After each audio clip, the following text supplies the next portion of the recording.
Warhammer 40,000 is set in a very grim, dark future setting in the 41st millennium. Basically, mankind is surrounded by this immense alien horde that's bent on its utter destruction. It has all the elements of really traditional fantasy, like orcs and that kind of stuff, but it's set far in the future where they all have guns. We really have taken the IP to heart. Relic has a strong history of working with the GW Warhammer 40,000 IP. We love that IP, and we don't want to sell short any of the action and the violence.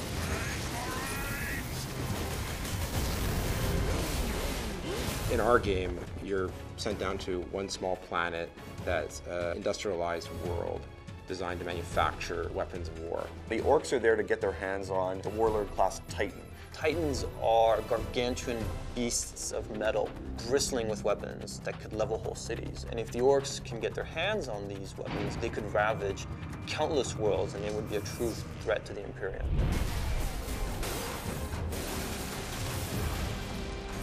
Space Marines started out as human beings, but they go through a rigorous process of training and physical transformation that really elevates them into almost demigods. Their bodies actually are implanted with new organs. Their strength is multiplied, their resistance is multiplied.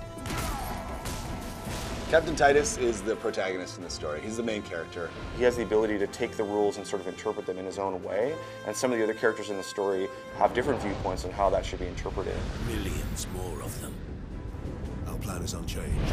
The main threat in Space Marine are the orcs. They are a brutal, animalistic, barbaric race of beings. Orcs is just one of the many races found in the fiction, and it's the one that we felt best complemented the Space Marines. Space Marines are very serious, very controlled. The orcs are sort of messy, vicious, violent, so it adds a nice contrast. We have some which are like shamans. They have magical powers. We also have Gretchen. They're these little tiny minions. We also have the Knob. He matches the Space Marine in size and bulk. In fact, he's even bigger.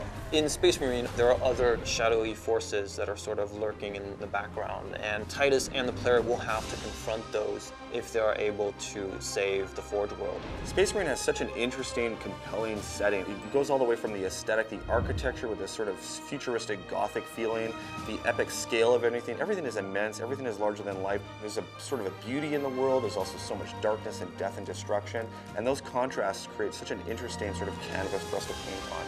It's just a tremendous sci-fi fantasy universe. It's not just a simple story about an orc invasion of the Forge world. There's much more depth going on. There's lots of twists and turns in the story. There's betrayals. The action is amazingly intense. Really, anybody who likes science fiction, who likes any kind of blockbuster entertainment is going to love Space Marine.